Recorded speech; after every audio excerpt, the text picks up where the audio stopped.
God created equal. We will work together to make sure that never again will we allow a handful of people with superior technology to walk into Africa, seize our peoples, and sell them into slavery. 15 months ago, on the 28th September 2018, at the Washington Press Club in Washington, D.C., capital of the United States of America, in front of the Congressional Black Caucus of the United States Congress, I proclaimed 2019 as the year of return, commemorating the 400th anniversary of the time when the first 20 West African slaves were brought to the Commonwealth of Virginia, which subsequently became part of the United States of America, thereby initiating one of the most unfortunate and barbaric episodes of human history, the transatlantic slave trade. With 75% of the slave dungeons built on the west coast of Africa, through which the slaves were transported, located in Ghana, we believed we had a responsibility to extend a hand of welcome back home to Africans in the diaspora. It was our hope that the year of return would be a joyful and learning experience all round for all of us on the continent and our kith and kin from the diaspora, especially in affirming our determination that never again should the African peoples permit themselves to be subjected to such dehumanizing conditions, sold into slavery, and have their freedoms curtailed.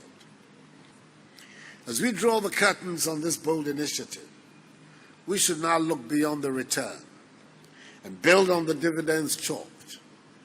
The time has come to engage Africans in the diaspora and all persons of African descent more positively in areas such as trade and investment cooperation and skills and knowledge development. The Ghana Tourism Authority, the implementing agency under Ghana's Ministry of Tourism, Arts and Culture, will be in the forefront of bringing all stakeholders together in what will be a focused drive at the empowerment of black people, using Ghana as the hub. Let us all remember that the destiny of all black people, no matter where they are in the world, is bound up with Africa. We must help make Africa the place for investment, progress, and prosperity, and not from where our youth flee in the hope of accessing the mirage of a better life in Europe or the Americas. That is what Beyond the Return will seek to do, so we can derive maximum dividends from our relations with the diaspora in mutually beneficial cooperation and as partners for shared growth and development.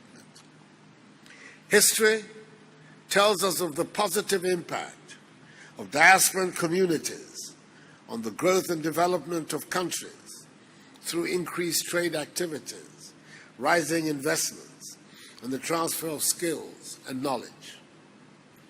That is why I am excited and keen on this initiative, this new initiative of Beyond the Return, and the renewed enthusiasm around building Africa together. Let us imbibe in ourselves a deep consciousness and understanding of the goals and history of the African peoples. The second half of the 20th century witnessed a great blow for human freedom and progress when the African peoples, in the wake of Ghana's shining example, liberated themselves from the colonial and imperialist yoke and the racist ideology of apartheid, and emerged as free, independent peoples to construct new nations of hope and advancement. The first half of the 21st century should consolidate this development and see the growth of modern, prosperous, technologically advanced nations within a united Africa, which would make a reality of the dream of the 21st century as the African century, and bring dignity and respect to black people all over the world. Thank you once again to all those whose contributions in diverse ways helped in making the year of return a success.